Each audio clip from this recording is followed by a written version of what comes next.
And I just want to say a big welcome to our wonderful client, Brad Firth, who is joining us again. We were in Melbourne last week and we had a fabulous time, and Mel Duffy as well. So I'm just going to kind of give you a little bit of background as to kind of how we got here.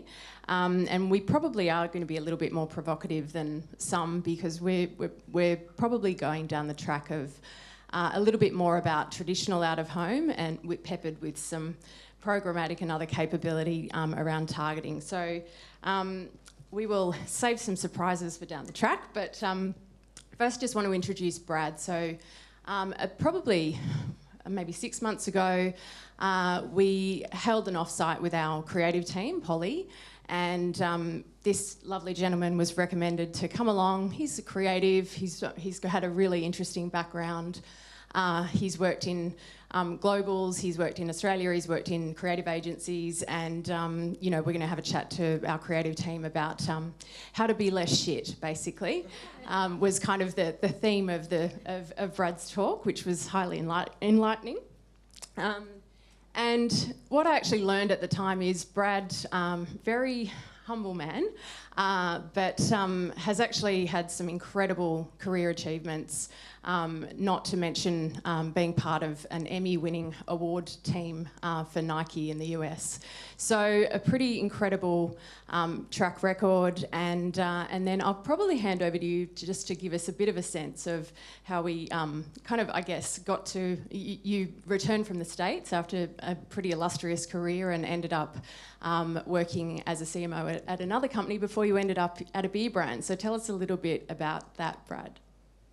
Yeah, happily. Hi, everybody. I am a creative, or I worked in creative agencies first, very much less eloquent than Chris. I swear a bit more, and yes, I told the team at Polly to be less shit. And I think they're doing a really good job. My career is pretty simple. Pretty normal, average guy, half smart, half dumb, half creative, which equals 1.5. I worked in creative agencies for 7 years. I worked at The Monkeys, I worked at Fallon London, and I worked at Droga 5 before I got the chance to spend 7 years at Nike, which was a dream come true, and I got to look after the key cities in Europe. I got to run EMEA, and then finally I got to work on the global brand, which was a magical time because the brand was hot, which meant we all won awards, and now I get to claim I have an Emmy. So I got very lucky with timing, but I guess after that, realised I was really, really good at Nike. I needed to get smarter at marketing. So I went and worked at what was then a scale-up, still a scale-up, I guess, in Koala, and spent 3 solid years there before dear friends of mine who set up a beer company in 2020, which I always thought was really cute, just kept asking me to come and join. And we're now the 3rd largest independent in the country by volume. So it opened up in 2020. So you can imagine the growth trajectory of that, which has been pretty wild. So I guess a thrill to be sitting here as a company. We're not normally invited to the big media hangouts. We make a lot of dumb social videos and make funny beers. But I guess sitting next to these two has helped us crack a ceiling. So really excited to tell you about it. Awesome. And I'll introduce Mel. So Mel has spent the better part of 20 years in media agencies, pretty much planning every category known to man. Which is so weird because I'm only 30. It's so bizarre. Anyway. You look great, Dal. Looking amazing. This is not really how I look. This is a lot of fake tan. So Mel rejoined OOH a couple of years ago. Oh, sorry, 6 months ago. You left a few years ago to get back to agency land and hone your craft, and we're delighted to have you back in OOH Media land. And what's happened since is we had a collaboration, the 3 of us, on a campaign which we're going to share the results with you today. And I'll start with you, Mel. I guess we approached this in a rather challenging time, middle of winter, a beer brand, dry July. Actually, I'll ask you first, Brad. What were we thinking? Like anything, do it as fast as possible, which just happened to be July. Although now I'm saying a perfect time to test whether it worked or not. But that was decided after the fact.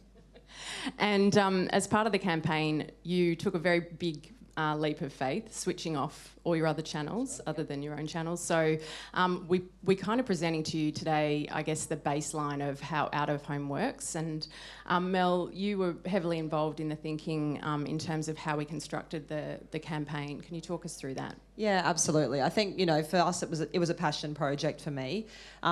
We come from an industry where there's a little bit of obsession, particularly around retail, with this last 10 feet behaviours.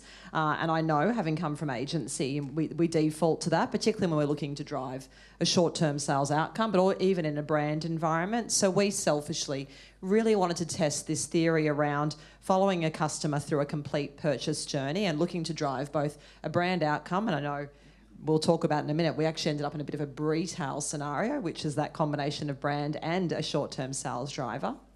So we really wanted to test out, when we look at isolating customer signals and real customer data, known data from customer, and then bring together the combination of channels and then following that buying tactics, do we deliver better outcomes than simply me defaulting to format alone, such as retail, or me defaulting to a buying tactic alone, such as a programmatic or a traditional IO scenario, as an example. So selfishly, that's what we were after in terms of testing. And I dare say it was pretty effective. Am I allowed to ask Brad that? Definitely. I think probably what I'd love to understand from you, Brad, is what was your expectation with the campaign thinking? You've used out of home a little bit before, dabbled in it a bit before. Was it about the brand? Was it about driving awareness? Yeah. Yeah, look, we have dabbled in above the line before, various formats, including out of home. It's pretty challenging when you're not that big.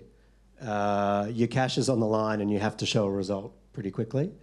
And I, in the past, hadn't really been able to isolate it and say, this is working, we need to double down. So I guess what you two lovely women encouraged me to do was to go for it, switch off all the other channels, don't mix media, let's test it together, and build the confidence that we can keep doing that. So for me, it was awareness, first and foremost. I mean, I don't know, I'd be keen to know how many of you heard of mountain culture before I sat in front of you with a silly hat. Great man. That was a strong hand at the back. That went flying up. Okay, you get a free beer. The media's working pretty well. We brought some for you. Candidly, You must have seen a panel. It's only about 1 in 10 craft beer drinkers, so we're pretty low. Those that know us love us, so we're very thankful, and we got great product for that fan group. But for us, it's really how can we bring new drinkers to us? If we can get them to try us, we know we have someone. So really it was about trying to encourage people to go to the easiest places to buy us, it being a pub or Dan Murphy's or Liquorland, the places where you're most likely just going to try something for the first time if you're a moderate craft beer drinker. So we were looking for a brand uplift. My personal rule is if it doesn't have a twitch in sales in 4 weeks, though, it has to turn off. We don't really have much more time than 4 weeks to prove that it can actually not just grow brand, but have a short tail impact as well. So we were looking for a twitch. And I guess, hearing Brad talk about that combination of he's looking for signals not only in standard retail environments, Brad, their business is reliant upon signals within direct retailer, so your Dan Murphy's, your Liquorlands as an example, but also within that brewery environment, so keg sales as well. So you could see then immediately for us as a team working with Brad, we were really trying to then bring together what is the best format solution that is going to target his customers, those that he knows is purchasing, as much as appease his retailers and make sure that that's supporting that. So that really saw us bring together that combination of street and rail, retail, and also office to surround that complete customer experience. And then it was looking at buying strategies within those formats. Yeah, and I think the office piece was probably a little bit left of centre, but one of the things that we... I thought they were throwing it in just as like, here's some office. But I was wrong. But I think the interesting thing was we were thinking around that whole piece of conversion online, and you obviously have a big following online, and so why not test that at the same time? So maybe we'll spring to what happened. I should open up the data. So this was obviously just last month, right? So it was in July, so the results are pretty hot. We tracked the brand monthly, and we turned off all the other paid channels. But we also didn't turn on Queensland, so the idea is most of your beer is sold on the eastern seaboard, so we just thought let's turn off the northern state, see the relative impact. And in our first brand tracking, it was immediate. So we had an awareness spike, which was awesome nationally, but it was driven entirely by Victoria and New South Wales where we bought. So obviously a huge success just to know we are reaching new customers. What I was a little bit more surprised by was nationally every percentage point that our funnel went up in awareness corresponded to the exact same percentage point in consideration, to the exact same percentage point in purchase, and to the exact same percentage point in brand love or brand preference. So with the channel combination you just heard, or the format combination you just heard, we're able to not just grow awareness, but pull people all the way down the funnel, ideally keep them there, which you can see in that bottom level as well. So brand level, really, really impressive, really, really excited. And for us, massive steps to be made there, and we'll see results from that ongoing, of course. I think then what became even more exciting was we broke the record for the amount of kegs we've sold in a month in July, which is, we kind of break that record every 3 or 4 months, which is great for us. We don't tend to break it in July. The big numbers are in December, November, maybe January. And when I say break the record, I think it went up 40% or 30-something% in just keg sales. So when you think about the buyer behaviour, where I'm first going to try a beer, cheapest, easiest formats in a pub in the form of a schooner. So it's our canary in the coal mine, basically. That's working, that ticks, then we really believe we've got something. What was amazing was across all the key retailers that I talked to you about before, we were 20% up month on month. So just June to July, we went 20% up. So really good. I then thought to myself, wait, it's July. What do we normally do in July? And I just compared the year-on-year growth from July last year to July this year. I hope this is clear.